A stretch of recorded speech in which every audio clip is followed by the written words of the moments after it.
Pessoal, gostou? Escrever amigos e ganhar presentes. Poxa vida. Hoje, para mim, é um dia um pouquinho especial. Meu papai está internado, graças a Deus está tudo bem, passou por uma cirurgia hoje. Então, sempre fica com o coração dividido.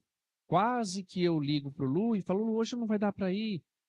Eu preciso estar no hospital da Unimed, acompanhá-lo, dormir com ele essa noite, como farei. Mas, quem sabe, me sentir motivado a vir aqui, que a minha presença lá agora não ajudaria muito, já que meu irmão está lá.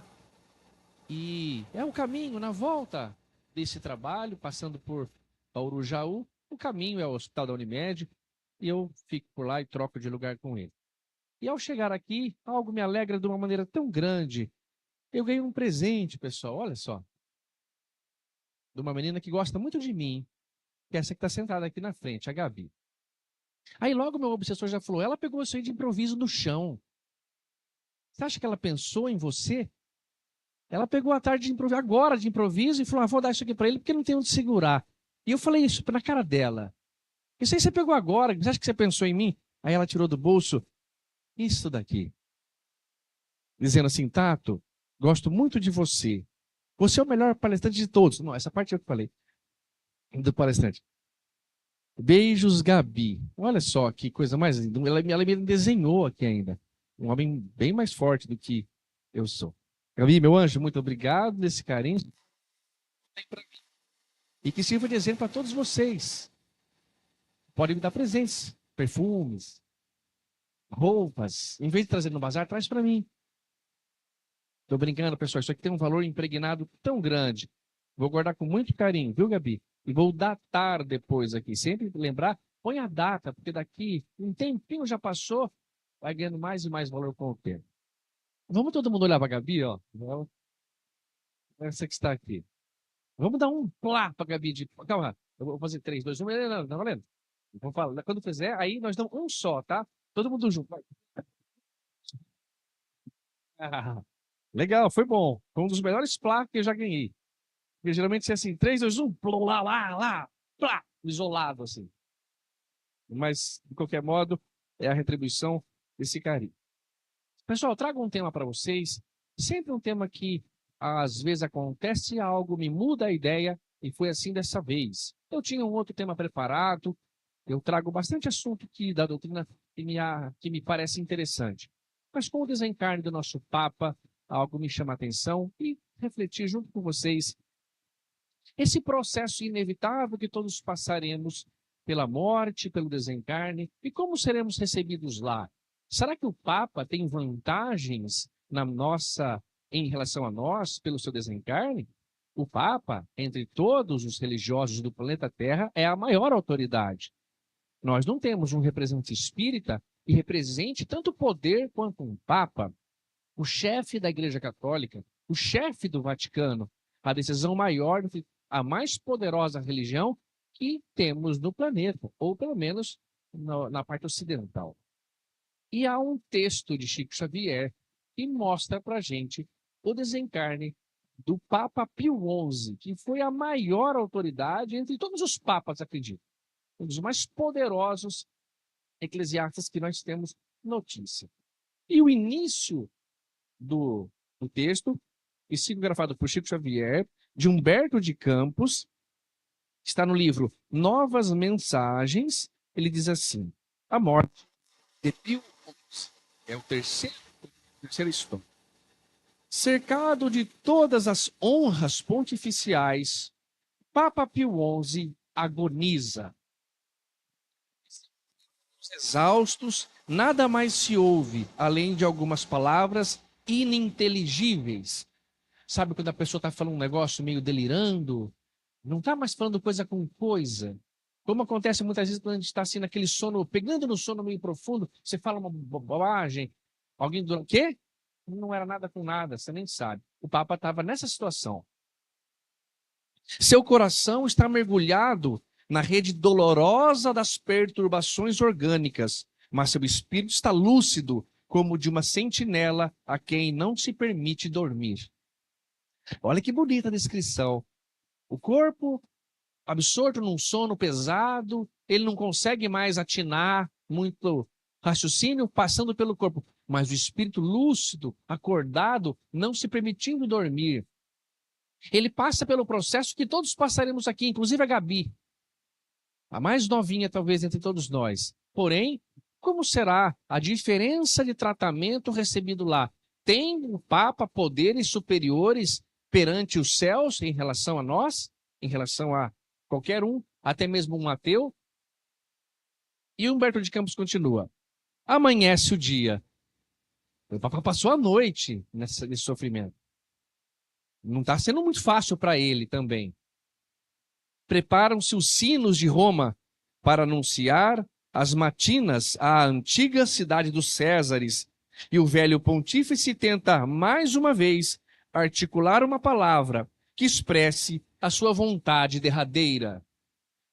O Papa estava tentando falar alguma coisa, estava lutando para isso. Todavia, não obstante todas as dignidades sacerdotais, e apesar de todos os títulos nobiliárquicos do mundo, que lhe outorgam o tratamento de um soberano terrestre, sua santidade se despede da vida material sob os mesmos imperativos dos regulamentos humanos da natureza. A morte não lhe reconhece a soberania, e a asma cardíaca lhe devora as últimas possibilidades de prosseguir na tarefa terrena, chamando-o a novos testemunhos. O Papa agoniza como qualquer homem mortal. Essa notícia alegra vocês? Para mim, eu acho, é justo. A cada um segundo suas obras, disse alguém.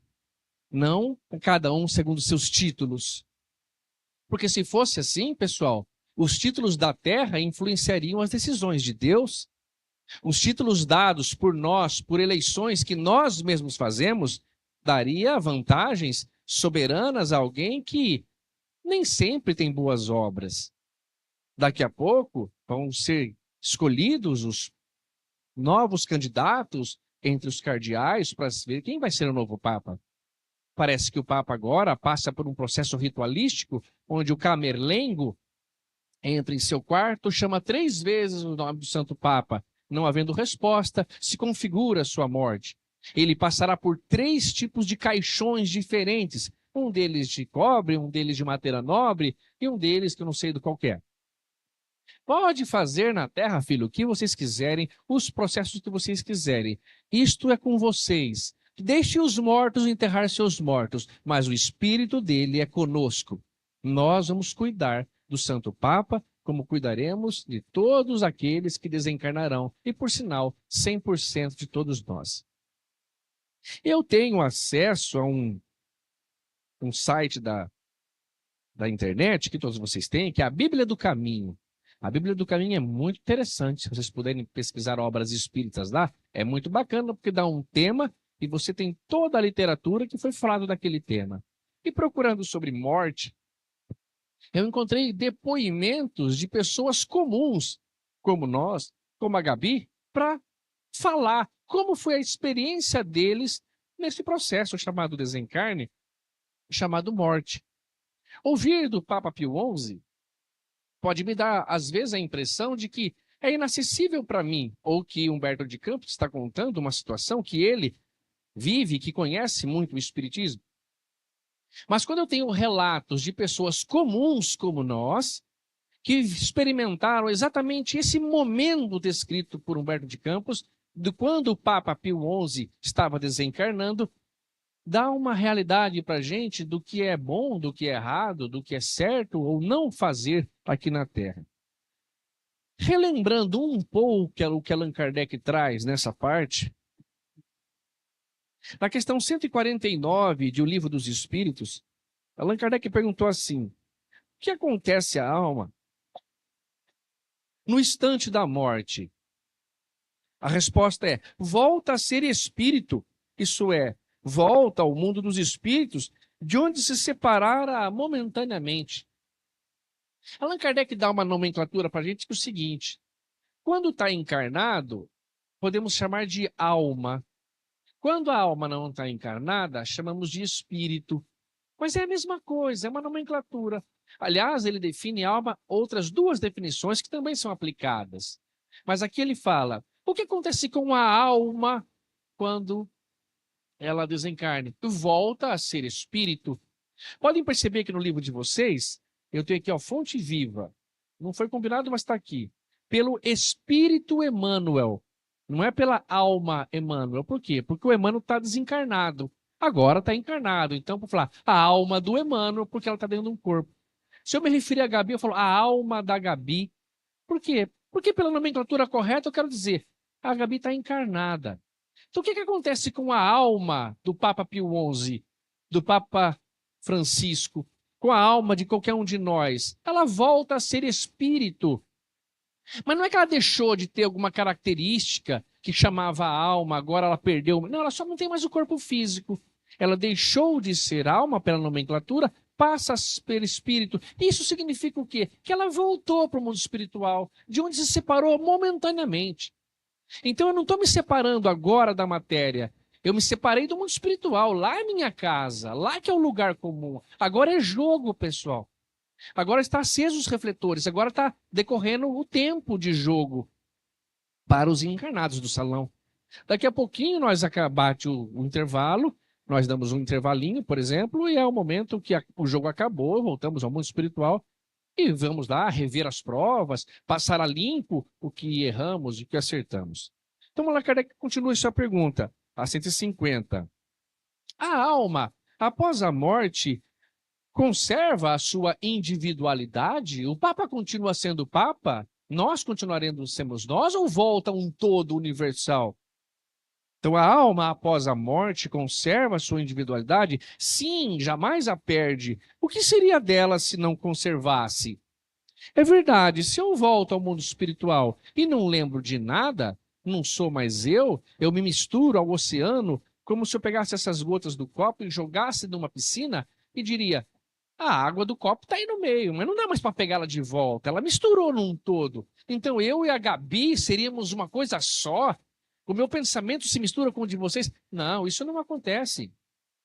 A individualidade permanece. E o que seria da alma ou de nós se não acontecesse? Ele devolve uma pergunta a Allan Kardec e que faz o item A. Como constata a alma a sua individualidade, uma vez que não tem mais um corpo material? Então, se o Papa desencarnou, volta ao mundo espiritual como Francisco, como sendo ele mesmo, porque Francisco é o nome que ele coloca como Papa, como que eu posso saber se ele não tem mais corpo? Realmente é uma boa pergunta. Ele vira o quê? Uma fumaça? E fumaça se mistura com as outras coisas. O que ele virou? Continua a ter um fluido que lhe é próprio, haurido na atmosfera do seu planeta e que guarda a aparência de sua última encarnação, seu perispírito. Então, Gabi, quando eu morrer, eu vou parecer com esse desenho que você fez aqui. Por quê? Porque o meu perispírito plasmou essa imagem. Quando eu olho no espelho, eu confirmo mais uma vez que esse sou eu. E que meu corpo físico é assim. Quando nós, por exemplo, morremos e você tem um implante aqui nesse dente. Pensa você que tem um dente postiço. Quando você morrer, você vai lá com esse dente ou você vai com a janelona? Vai com o dente, pessoal, fica tranquilo. Você pagou a prótese. Você não vai deixar a prótese aqui. Pô, seria injusto, né? E quem usa peruca? Quem usa peruca? Vai careca ou vai de peruca? Vai de peruca, fica tranquilo. Porque você plasmou aquela imagem. A tatuagem, por exemplo. Vai de tatuagem ou vai não? Se você se olha e vê a tatuagem, ela vai com você. Porque a tua mente plasmou a tatuagem. Se você morre com a minha idade, eu vou me ver com a idade da Gabi? Eu vou me ver do jeito que eu estou vendo-me agora. Eu estou convencido por mim mesmo que eu sou assim. Então você vai plasmar. E depois lá, você vai conseguindo ficar até mais jovem. Porque o corpo é tão plasmável, o perispírito é tão moldável, que você pode perceber que as pessoas que quando são vistas depois de algum tempo desencarnada, são observadas mais jovens. Elas são mais bonitas, mais do jeito que elas gostariam de ser. Tanto é verdade que quando uma pessoa morre num atropelamento e ela perde a perna no atropelamento, houve um caso, não sei nem se não foi em Jaú, de uma pessoa, uma senhora que foi atropelada com tanta violência que arrancou a perna dela no atropelamento e ela desencarnou. Ela vai no mundo espiritual e ela chegou a ver a perna dela sendo arrancada, mas é muito mais fácil para o mundo espiritual colocar a perna dela de novo e ela está com perna no mundo espiritual. Diferente de uma outra pessoa que por acaso teve um problema na perna, amputou a perna e ficou muitos anos na cadeira de roda ou andando de algum modo, mas sem aquela perna. Ela vai no mundo espiritual sem a perna, porque o plasmar do perispírito acontece assim. Então é o que ele responde.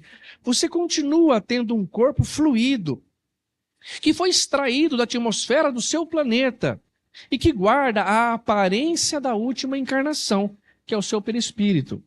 Quando acontece, por exemplo, de você morrer muito novinho, a criança não teve nem consciência da que era aquela imagem dela. Com um ano e pouco, é muito comum o espírito daquele indivíduozinho adotar a encarnação da anterior àquela. Porque é o que ele tem na cabeça, é o que ele lembra. Porque você se identifica sendo assim. Portanto, se você é careca e quer ir de cabelo para lá, não fica se olhando muito no espelho careca. Olha sempre de cabelo. Para quê? Para você se ver e se plasmar assim. Então, se você vai escovar a sua dentadura, tira, não olha para o espelho. Nossa, que dica maravilhosa.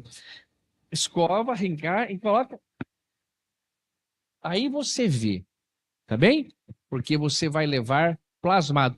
Já se relata pessoas indo de óculos para o mundo espiritual, pessoal. Viu? Isso é um fato, é plasmável, assim é interessante. Allan Kardec então continua e pergunta assim, ó. A alma nada leva consigo deste mundo? Nada, a não ser a lembrança e o desejo de ir para um mundo melhor.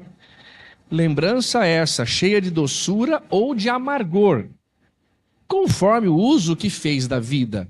Quanto mais pura for, melhor compreenderá a futilidade do que deixa na terra. Ser muito rico, pessoal, que é uma coisa que 100% de nós quer, não é em si problema. O problema é o apego que isso traz.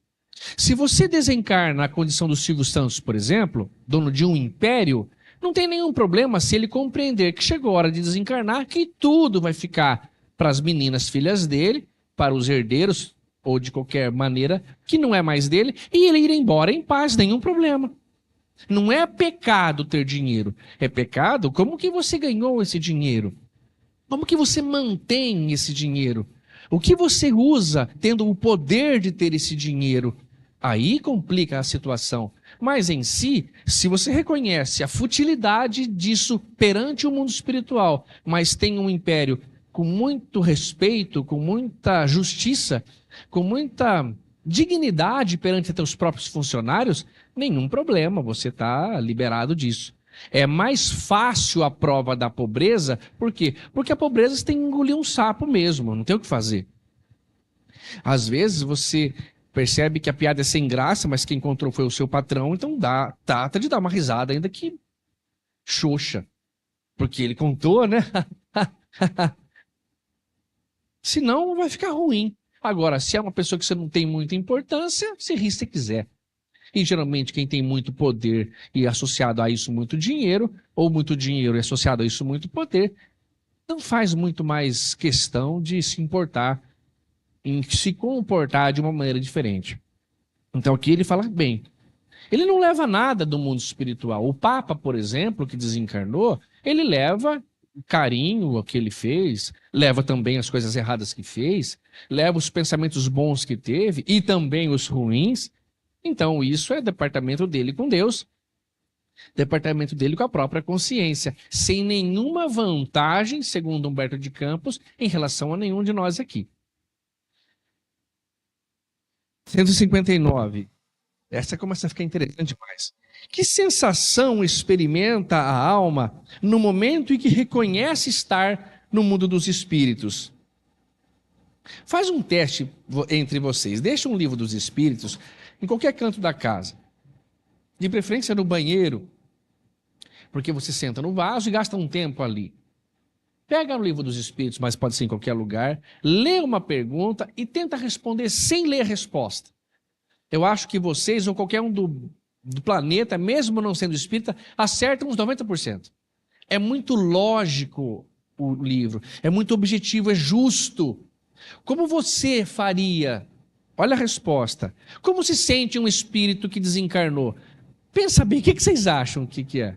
Depende. Claro que depende. Depende se ele era bom, se ele era mau, se ele era um trambiqueiro, se não era, se era um aproveitador, um apegado, ou se não era. Então não dá para dizer como se sente generalizando. Depende. Se praticou o mal, impelido pelo desejo de o praticar, no primeiro momento te sentirás envergonhado de o haver praticado. Olha que detalhe importante. Se você praticou o mal na intenção de praticar o mal, vamos imaginar que essa flor... Alguém sabe o nome dessa flor que a Gabi me deu ou não? Sei lá, vamos supor que seja crisântemo. Não é crisântemo. Vamos supor que seja. Mas o crisântemo, para mim, me remete a um caixão de defunto. E eu fico extremamente magoado. E a Gabi me trouxe tristeza em vez de alegria. Só um exemplo, tá, meu anjo? Ela praticou o mal com a intenção de praticar o bem. Ela não tem nenhuma responsabilidade com isso. Eu que tinha que saber lidar com isso. Então aqui não é essa a questão. Se praticou o mal com a intenção de praticar o mal, você está enrolado. O Emmanuel fala, quando não mais fizermos o mal com boa intenção, nós somos aqueles que ainda fazem o mal com boa intenção. Você estava bem intencionado, mas não tem consequência das brincadeiras, o que deu? Aqui então é isso. Você vai se sentir envergonhado. Você vai no mundo espiritual e vai se ver mediante uma situação como o André Luiz viu. Quando o pai dele empresta o dinheiro para o funcionário, seu Silveira, se eu não me engano, ou seu Nogueira, do nosso lar, e aí ele não consegue pagar e o pai do André Luiz pega o piano da menina e toma o piano para vender, para fazer o que precisava. Tinha bastante dinheiro já.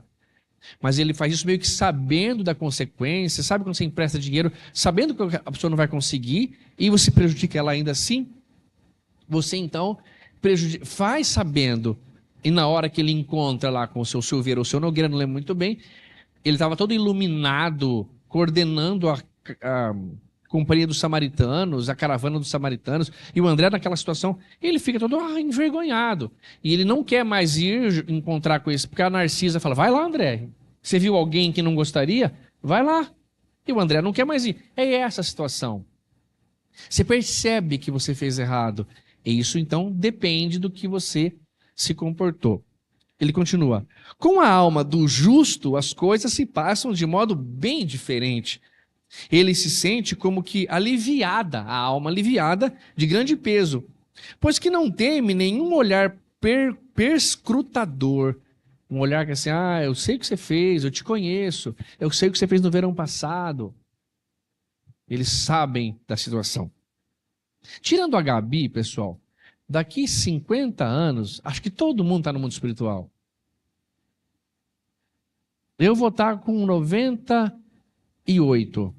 Não, eu vou estar aqui ainda, eu vou estar. Certeza. Eu já combinei com Jesus, eu vou desencarnar com 115. Porque eu gosto muito da questão 115 do Livro dos Espíritos. Que bonito. Mas vocês não. Nossa, que delícia para isso. Quando eu desencarnar, eu gostaria de todos vocês estarem lá para te dar um abraço, receber junto. Bom, de qualquer modo, 50 anos é pouco. É tão pouco. Você vai ver, Gabi, como passa rápido. Nossa, como passa muito rápido. Eu tenho 48. Esses dias eu tinha 40. Esses dias eu tinha 30. Esses dias o Henrique estava nascendo, está com 14. Vamos dar um pouco de ouvidos a isso. Não só ouvidos, mas vamos dar um pouco de prática a isso. Vamos tentar. Ser um pouquinho mais desapegado. Traz roupas, homens, para o bazar masculino. Não usa até furar. Mulher, ela é mais desapegada, eu acho. Ou apegada porque compra uma nova. Mas o homem, cara, usa até a coisa acabar. Então, quem for casado, mulher, pega a roupa do teu marido, traz, compra uma nova para ele. Dentro do limite. Mas é aquela situação de desapego. O próprio irmão X, Humberto de Campos, conta num texto chamado Treino para a Morte. Ele fala, treina um pouco de desapego. Não é nem para ajudar a pessoa, é para ajudar o desapego. Dá um pouquinho. Não só com dinheiro, mas uma doaçãozinha de tempo, um pouco de dinheiro também, porque às vezes a gente fala, a doação com dinheiro é a mais fácil. Se é a mais fácil, está sendo fácil para você? Porque se até essa estiver difícil, então doa um pouquinho. Mas não doa só o que te sobra. Faz uma contribuição. Lá em Bauru tem a Casa dos Idosos, a Vila Vicentina. Dá vintão por mês. Não é chatinho? Adota uma criançada da África, no projeto do Wagner Moura, R$ 50 por mês, já dá para você adotar. Mas saiba que isso é a doutrina que nós escolhemos que está nos ajudando a desapegar um pouquinho. Aí agora essa pergunta é legal. 160. O Espírito se encontra imediatamente com os que conheceu na terra e morreram antes dele? Sim. Conforme a afeição que lhes votava e que às vezes lhe consagravam. Muitas vezes, aqueles seus conhecidos o vêm receber à entrada do mundo dos espíritos e o ajudam a desligar-se das faixas da matéria. Encontra-se também com muitos dos que conheceu e perdeu de vista durante a vida terrena. Vê os que estão na erraticidade e vai visitar os que se encontram encarnados. Olha que bacana. Então, quando o espírito morre, ele encontra no mundo espiritual, dependendo da afeição, do carinho que ele tinha, as pessoas que o amavam. E essas pessoas ajudam-no a nos desligar das faixas. Como assim ajuda? É simples perceber. Imagina que eu falo assim, Gabi, vai por ali, minha linda. Deixa papai para trás aqui, mamãe. Segue esse caminho aqui. Tô com medo. Gabi, vai em frente. Eu preciso que você vá, meu anjo. Vai lá, vai. E ela vai, e de repente ela vê uma avó dela. Oi, Gabi. Uma amiguinha. Ô, Gabi. Não encoraja ela? Não dá. Opa, meu pai fica lá, minha mãe, mas tem alguém que é do meu time aqui. Essas pessoas nos ajudam a desligar da faixa da matéria, mas também pode apresentar um problema ao contrário, dependendo do comportamento da gente. Tem vezes, por exemplo, no livro dos Mensageiros, Obreiros da Vida Eterna, que a pessoa desencarnou e o noivo já desencarnado fica ali tentando ajudar a noiva. E ela é em pânico porque vê que ele está desencarnado e não quer ver alguém que morreu. Ela não quer morrer. Então, chega um aniceto e fala assim pro rapaz, vem cá um pouco. E fica aqui atrás da maca, porque você está dando pânico para ela, tá? E você fica por perto, mas por enquanto não se mostre a ela. Aí o aniceto vai lá, oi minha filha, ai doutor, estava tendo pesadelos horríveis. Com o quê? Com o meu noivo que morreu. Ah, tá. Você não quer morrer, né? Não, de jeito nenhum, pelo amor de Deus. Graças a Deus o senhor chegou aqui e me tirou do pesadelo. Claro, minha filha, mas fique em paz, tá bom? Nós vamos transferir você agora para um outro hospital e eu estarei com atenção em você, tá bom? Pense nisso, não pensa nele, não. Pensa nas pessoas que você ama e que vai dar tudo certo, tá bom? Pode repousar agora. Ela sai, pode seguir, minha filha, vai por trás. Por quê? Porque você não pode ver a pessoa. Olha que ruim, cara. Não era bom eu chegar lá e encontrar vocês, menos a Gabi? Seria ótimo se fosse assim. Agora, se eu vendo vocês entro em pânico, que pena que eu vou ter que ver alguém que eu não conheço, que está no mundo espiritual. Que pena que eles não podem falar para mim que você morreu. Era palestrante, tem medo. Tanto falou para os outros que agora não consegue para si só. Tem uma historinha simplória, engraçadinha, que um rapaz, por exemplo, jovem, como eu, ia a um centro espírita e toda vez fez amizade com um senhor que estava lá.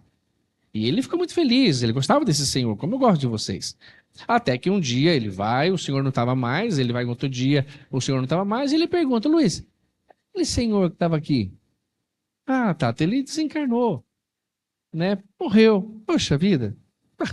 Tudo bem.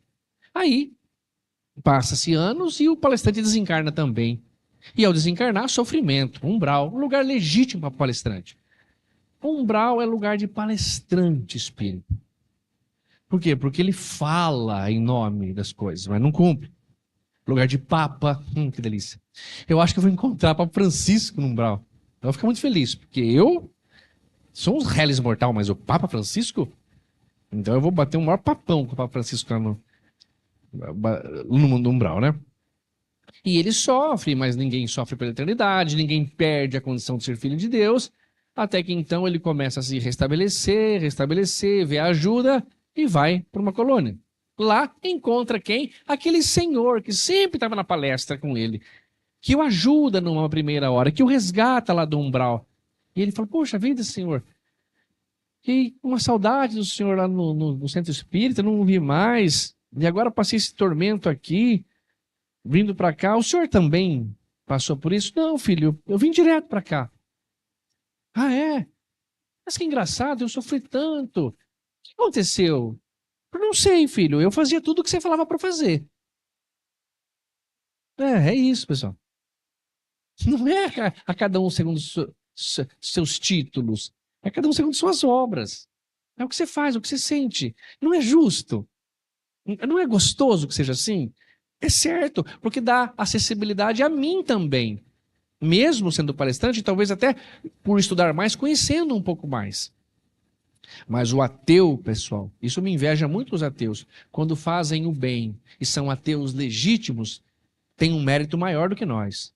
Porque no livro O Pensamento, Blaise Pascal, um filósofo, fala assim: aquele que faz o bem com medo de ir para o inferno é idêntico a aquele que faz o bem querendo ir para o céu. É a mesma coisa. É com interesse de alguma coisa. Mas o ateu que acha, que sente, que acredita que a vida acabará após a morte, faz o bem movido pelo bem, cara. Esse cara tá bem. Mas como eu não sou ateu, não consigo ser ateu, faço esperando uma recompensa do céu, como Jesus pediu, que é o segundo passo. Se você faz esperando uma recompensa da terra, vai receber uma recompensa da terra. E nada mais, porque é o que você queria, é justo. É o que você quer, então está recompensado. Se você faz uma recompensa esperando uma recompensa do céu, maravilha, receberá também. Vale então a boa ação com medo de ir para o umbral?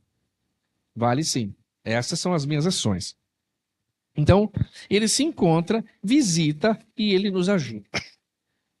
Agora que vai começar uma... Como o tempo voa aqui, já o tempo passa mais rápido que em Bauru. Interessante isso. O Einstein tem razão. Em Jaú, o tempo passa mais rápido que em Bauru. Em caso de morte violenta e acidental, quando os órgãos ainda não se enfraqueceram em consequência da idade ou das moléstias, a separação da alma e a cessação da vida ocorrem simultaneamente. É preciso compreender uma coisa assim: não é o espírito que sai do corpo e o corpo morre. O espírito não dá vida ao corpo, ele dá inteligência à matéria, ao corpo. O fluido vital que está presente na matéria orgânica tem vida própria. Allan Kardec fala: toda vez que o fluido vital é posto, a vida é posta. A vida existe por si só, fora do espírito. O espírito dá inteligência à matéria. Primeiro morre o corpo, depois o espírito sai. Porque você toma um tiro, por exemplo, o espírito não queria morrer, mas tem que morrer. Ele sai. O corpo fale para o espírito sair. Então eu quero que fala. No caso de uma morte violenta, no caso de um espírito ainda ter muito fluido vital, os órgãos ainda não se enfraqueceram em consequência da idade ou das moléstias. Não é um caso de doença de longo curso, não é o caso de alguém que ficou velho. A separação da alma e a cessação da vida ocorrem simultaneamente?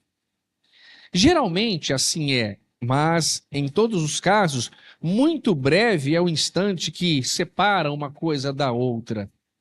Então, não é tão claro assim, não é tão simples assim. Depende ainda do apego. Você pode tomar um tiro, você pode ser atropelado, morre e fica ligado em pensamento durante muito tempo. Não é também o contrário. Você pode ser atropelado, logo compreender o fato e libertar-se disso. Allan Kardec pergunta assim, ó: A alma tem consciência, isso aqui tem consciência de si imediatamente após deixar o corpo? Papa Francisco sabe o que está acontecendo ou não? Imediatamente não é bem o termo. A alma passa algum tempo em estado de perturbação. Passa. Por quê? Porque você tem saudade de uma pessoa, queria ter falado uma coisa para outra e não falou, se arrependeu de ter deixado para ontem, ou para hoje, ou para amanhã, e agora não dá mais tempo. Kardec perguntou: a perturbação que segue a separação da alma e do corpo é do mesmo grau e da mesma duração para todos os espíritos? Não, depende. Como eles já falaram, depende da elevação de cada um. Aquele que já está purificado reconhece quase imediatamente, pois já se libertou da matéria durante a vida do corpo.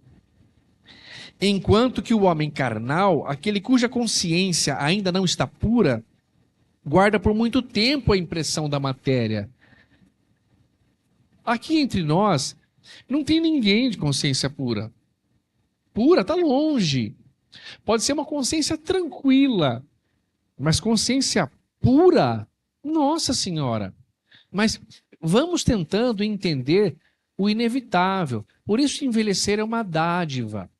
Acredito que o meu papai, que está com 88, ele vai desencarnar de uma maneira, eu espero que demore bastante ainda, de uma maneira com certeza mais tranquila do que alguém que desencarna num atropelamento, ou desencarna muito jovem, ou com muito fluido vital. Por quê? Porque fere a condição da normalidade. Mas isso é só uma suposição, porque nem sempre é assim. Jesus morreu com 33, bem mais jovem do que meu pai com 88. E teve um equilíbrio 100% superior. Por quê? Porque é um espírito de consciência pura. Mas não é nosso caso. Portanto, é importante valorizar isso. A última pergunta de Allan Kardec, para a gente ler alguns relatos.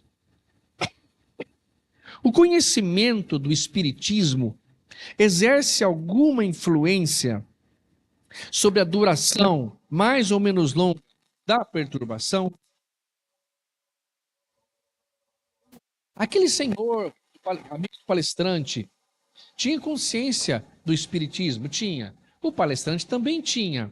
Por que foi diferente para um ou para outro? O conhecimento do espiritismo ajuda na hora do desencarne? Sim.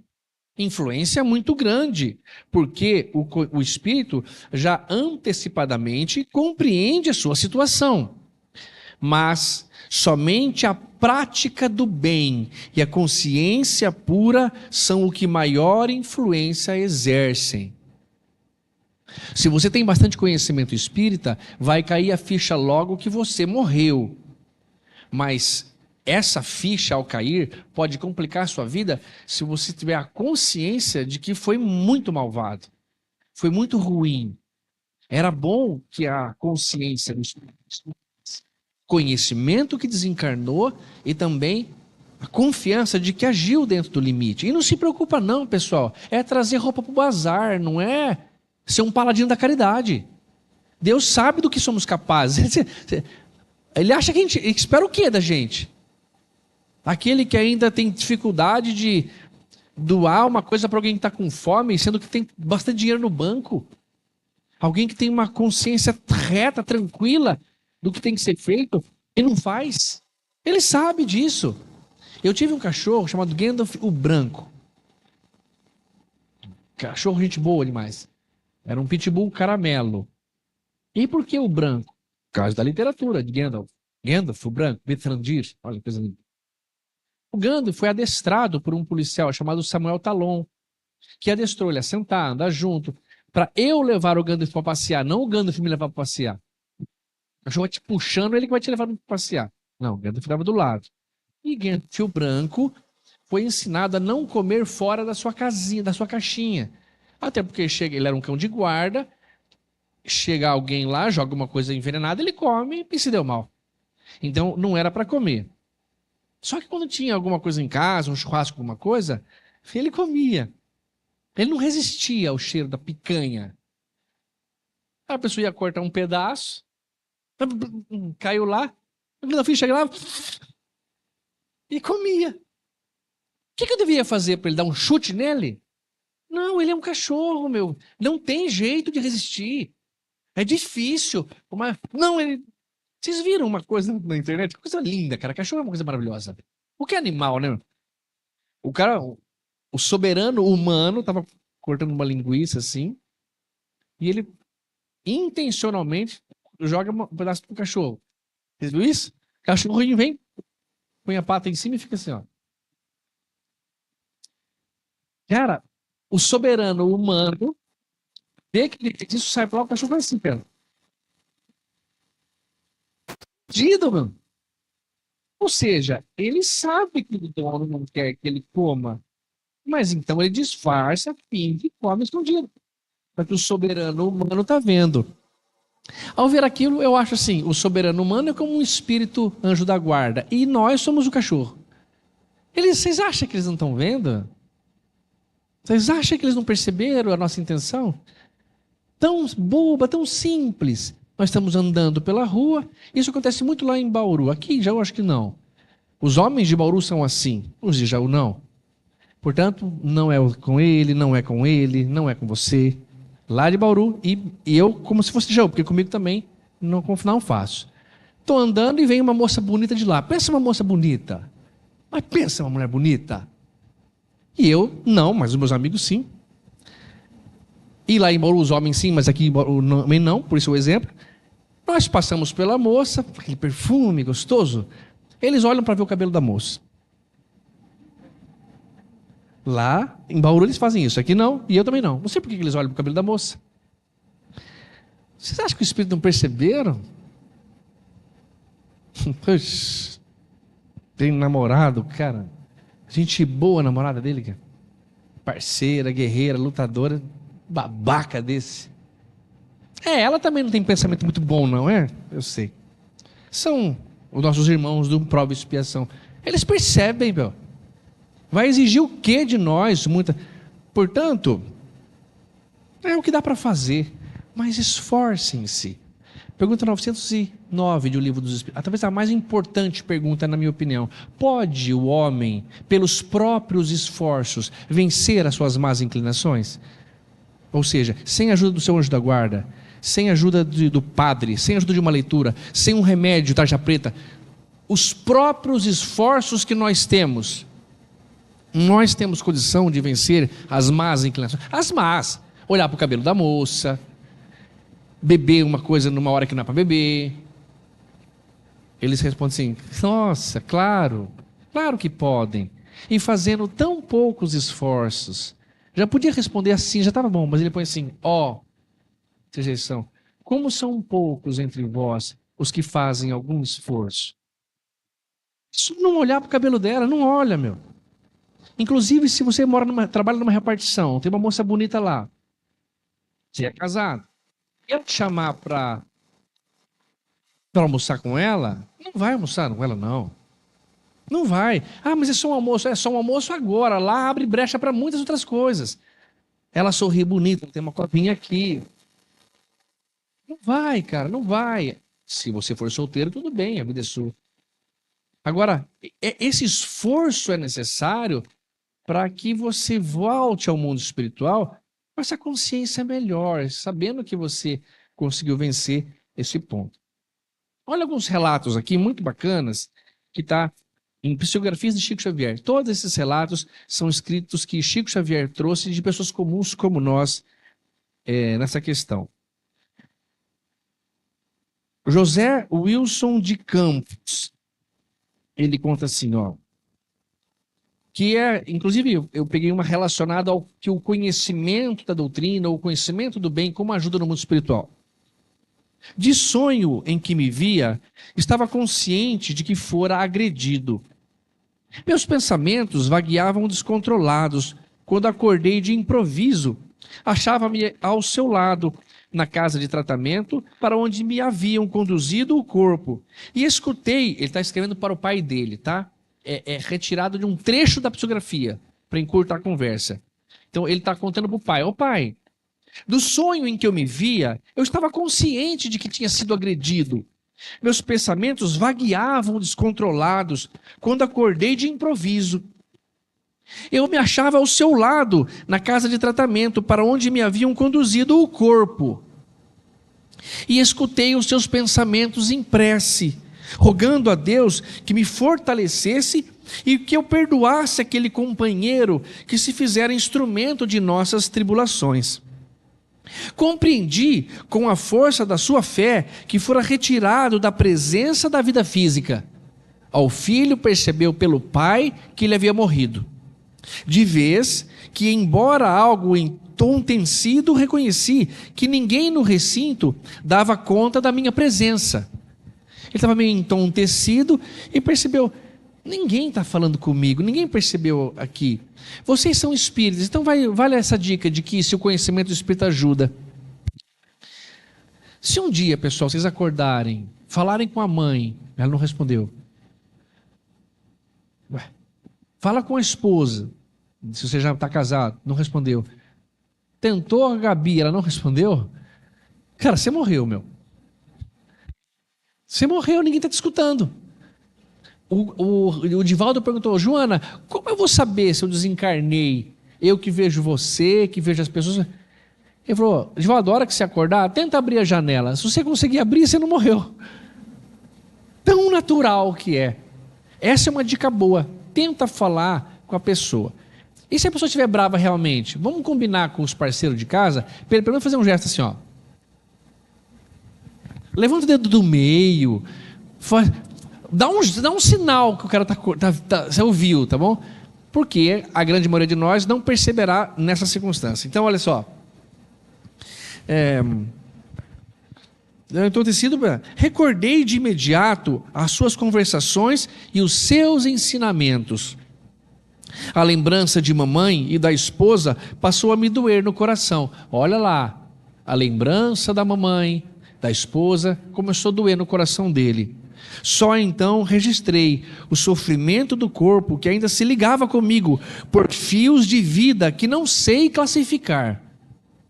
Detive-me, no entanto, na prece e, copiando os seus gestos de pai, também então roguei a Jesus me fortificasse e desculpasse o amigo que se deixava levar pela impulsividade negativa, quando entre nós só existiam amizade e confiança em comum. Dificílimo atender ou se comportar como esse rapaz aqui, o José Wilson. Por quê? Porque ele pediu para Jesus perdoasse esse rapaz que agrediu ele e possivelmente morreu por causa disso. Eu peço muito a Jesus que me ajude a me vingar daquele cara. Isso eu peço direto. Mas ele não me escuta. Foi então que realmente dormi. Dormi pesadamente, por tempo que não sei enumerar, e despertei atordoado, ainda no regaço, no colo de alguém que me lembrava a mamãe em meus tempos de menino. Chorei, num misto de reconforto e de aflição, mas aquela voz boa, mansa, me aconselhou a lembrar que Jesus igualmente fora sacrificado no seu ambiente doméstico, se ele realmente possuíra algum. Pedia-me rezar e para me acalmar. Só aí, num transporte de alegria repleta de pranto, reconheci que a santa enfermeira que me amparava era a minha avó Benedita Freire.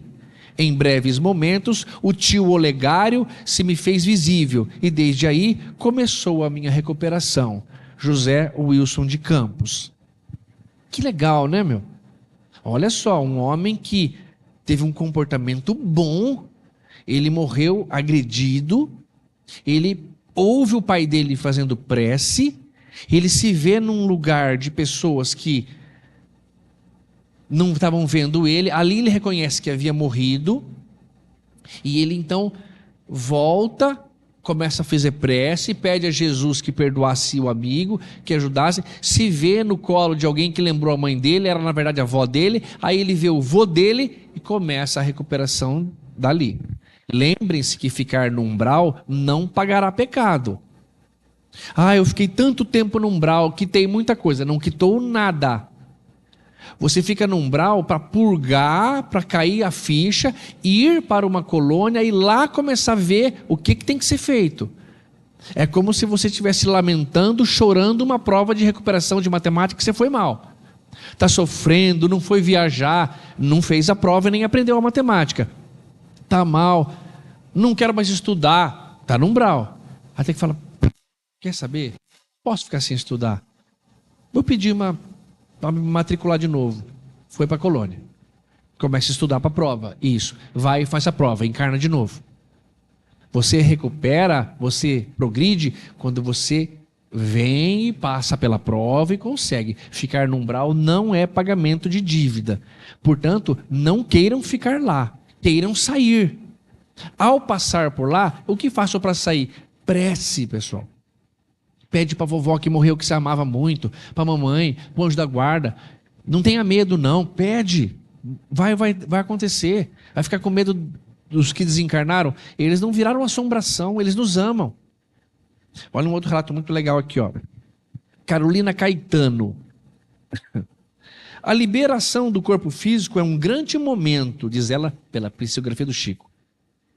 A lucidez me presidia os pensamentos, e como se me visse favorecida por um prodígio com o qual não contava, através de tênue claridade interior, via os nossos familiares a me aguardarem felizes. Orei, pedindo a Deus a bênção da coragem, e me vi desatada do corpo que me prendia. Mais um ponto em comum, prece. A prece, pessoal, é um treino. A prece não é uma coisa que vai agradar a Deus. A prece é como uma prática correta que te ajuda a entrar em equilíbrio. Se você ficar admirando uma bicicleta, nossa, eu vou empinar muito com essa bicicleta, eu vou andar muito com essa bicicleta, mas não anda com a bicicleta, você não vai saber andar com a bicicleta. O equilíbrio que você terá andando na bicicleta sem as duas rodinhas do lado é como uma prática de fazer prece. Na Revista Espírita diz assim, você acha que faz uma boa prece? Você não faz uma boa prece, porque a sua mente tagarela não deixa você parar de pensar em outra coisa. A hora que você vai tentar fazer uma prece sincera, você já pensa em outra coisa. Na balada, no namorado, na namorada, no cabelo da moça, no corpo do rapaz, no gás que não pagou, no que você quiser. Se desfoca. Quantas vezes eu que me considero um bom leitor, estou lendo lá, de repente falo, nossa, cara, já não estou captando mais nada, estou lendo sem olhar. Volto para poder, porque minha mente divagou. É natural. Não tem uma concentração firme. Apesar que estamos tentando. Então, orei pedindo a Deus a bênção da coragem e me vi desatada do corpo que me prendia. A minha mãe Inácia me beijava e me pediu para ver a luz da casa. O cativeiro terminara, o cativeiro das sombras, e então conseguia notar o esplendor que se irradiava de todos os objetos. O sol me pareceu um lampadário de Deus, fulgurando no espaço infinito.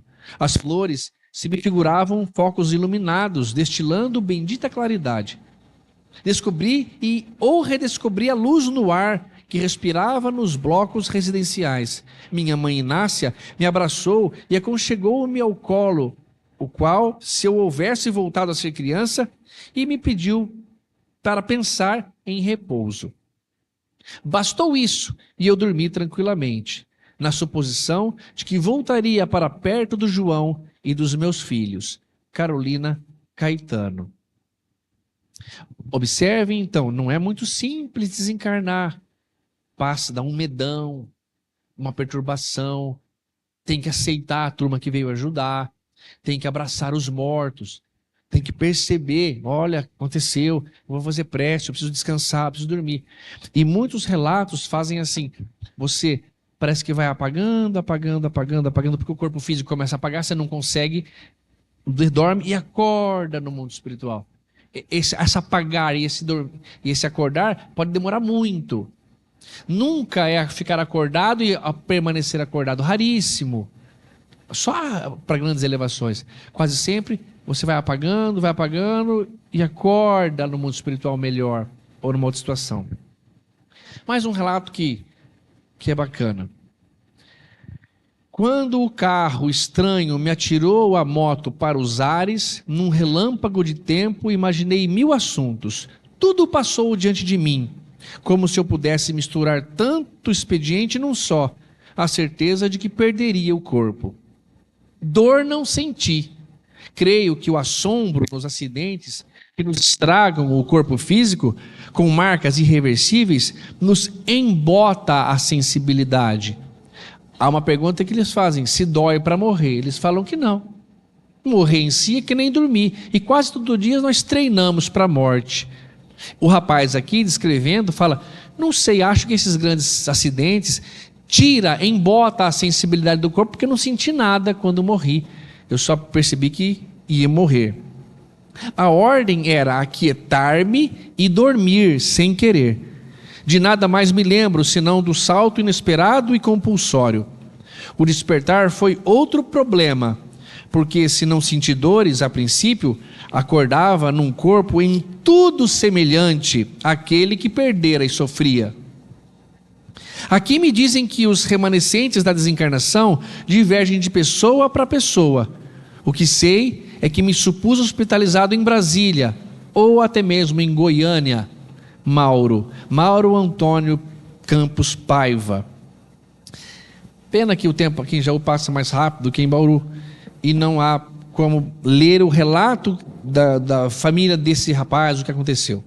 Mas não tem problema, podemos fazer uma palestra só com os relatos, que era até a minha primeira intenção. Mas vamos encurtar essa história, lembrando de um fato que aconteceu com Chico Xavier no seguinte: um amigo do Chico relata a ele que um outro amigo em comum havia morrido, a mãe dele. Minha mãe morreu, Chico, tal coisa. E ele fala: ai, é interessante, ela viu a morte? Sim, acho que viu. Ela morreu. O que você quer dizer com ver a morte? E o Chico queria dizer: ela encontrou com alguém que estava no mundo espiritual já? Sabe quando você acha que a vovó está delirando porque começou a falar com a irmã que já tinha morrido? Quando começa a ver a mãe que tinha morrido e fala: ih, está delirando, acho que tem que mudar a dose do remédio. Graças a Deus ela está vendo essas pessoas. Agradeça, porque ela está se desligando da matéria, como todos nós passaremos, como a Gabi passará, como o Papa Francisco passou.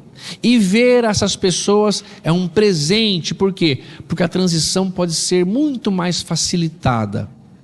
Apegue-se a esse fato. Falar da morte não significa que nós queremos morrer, não. Eu estudo doenças de boca todos os dias, e Deus sabe que eu não quero ficar com essas doenças em mim. Mas o estudar da morte, o preparar-se para esse momento, é estar apto a uma vida melhor e inevitável para todos. Sempre lembrando que o conhecimento vai me ajudar no processo do que estou passando, mas só a prática do bem e a minha moral vai me conduzir a um lugar melhor, mais rápido. Ver a morte é algo que alguns farão, outros não, que segundo Chico é uma bênção em encontrar aqueles que amamos e que vieram nos receber. Que esse conhecimento nos ajude, mais cedo ou mais tarde, quando acontecer.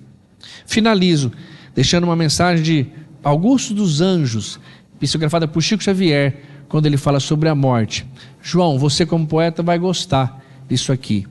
Diz assim: ei-lo o doente que se desengana, a úlcera enorme baba uma gosma escura, é o esqueleto que se descostura ao bote da gangrena soberana. Linfa, sangue e suor em papa insana, na fusão miasmática sem cura, por sane e fel no ventre da amargura, cospem a podridão da casca humana. Última convulsão que desgoverna, e a morte chega brusca, horrenda, eterna. Corre na goela hirta fino gume, e a alma ditosa nasce agora noutro nível. É um parto novo, e a vida imperecível desabrocha, qual lírio sobre o estrume. Augusto dos Anjos, pelas sagradas mãos de Chico Xavier, mostrando para a gente, vai chegar o dia que nós precisamos, como um lírio, ir para o céu e deixar o estrume para trás, que é este corpo físico que tanto nos judia, tanto nos pesa. Nos apeguemos ao que é bom, a vida espiritual, a vida imortal, e não ao que nos ajuda, nos serve, mas praticamente nos pesa, nos carrega para algo muito mais difícil. Meus amados, que Jesus nos abençoe, boa vida a todos vocês, boa morte a todos nós.